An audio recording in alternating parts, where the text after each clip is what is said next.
Presiding Officer, fairness will be built into the very foundations of the new nation-state that we are aiming and seeking to build. A Scottish Constitution that protects our NHS and guarantees the fundamental human dignity of each and every person in our land. A Scottish Constitution rooted in the values that speak to the very best of who we are. And security will come from being in charge of our own destiny, the true security that we have all experienced, that we all strive for, when we know that our future is in our own hands. When we know, no matter the challenge, that we are able to choose and chart the right course.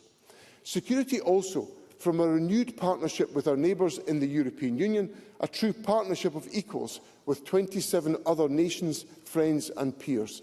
We share a continent and we share a future. Greater prosperity, because with the opportunity of independence, we have the control over our own energy wealth and are able to trade freely with the biggest single market in the world as members once again of the European Union. Together, these offer a golden opportunity, and it's one that I believe people will vote for resoundingly when our nation has once again the ability to decide our own future in an independence referendum. And that is, of course, why Westminster currently says no. But to build on the words of one of the fathers of our self-government, we are the people. We are the People's Parliament, and we say yes. Today is the start of a process that I believe will lead Westminster to a yes to a referendum and Scotland to a yes to independence. Today, I seek confirmation from this Parliament that this is a voluntary union and that the people of Scotland have the right to decide whether we remain in that union. That is a principle that should be accepted by all those in this chamber who believe in independence, but also those who believe in the union. Because what is at stake are the democratic wishes of the people of Scotland. The people have elected a new Parliament. This new Parliament has the opportunity today to make its position clear. I invite Parliament to put Scotland's future in Scotland's hands.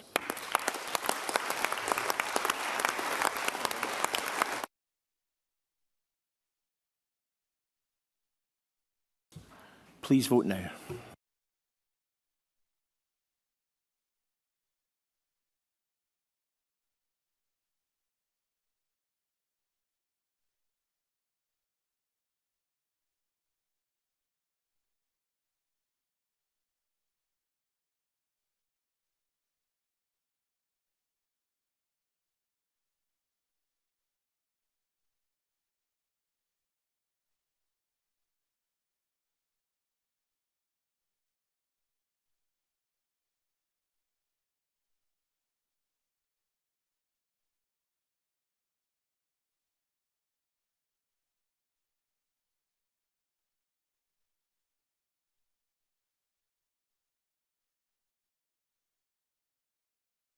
Vote is closed.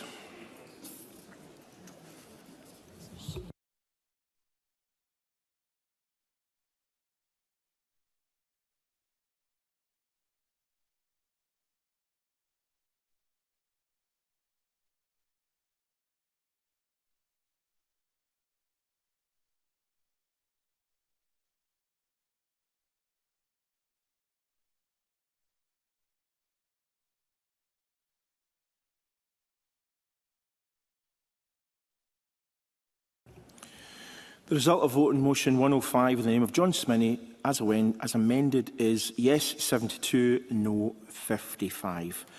The motion is therefore carried.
Obviously, the Scottish Parliament has clearly expressed its view that Scotland should have the powers to arrange an orderly referendum on independence, and with the mandate of Parliament, I will now take that forward in dialogue with the UK Government to make sure that Parliament's wishes, which of course are the wishes of the people, are properly put into effect. Will you be speaking to Keir Starmer? Obviously, I've got discussions scheduled with the Prime Minister, which I expect to take place in the next couple of weeks, and that will be an opportunity for me to progress the will of Parliament.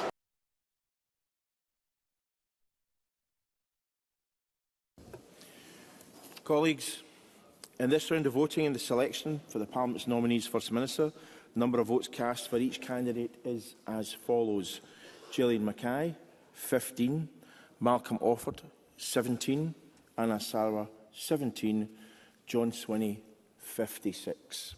105 votes were cast, and as John Swinney has secured more than half of all the votes cast, I declare that he is now the First Minister of Scotland, and I'd like to congratulate him.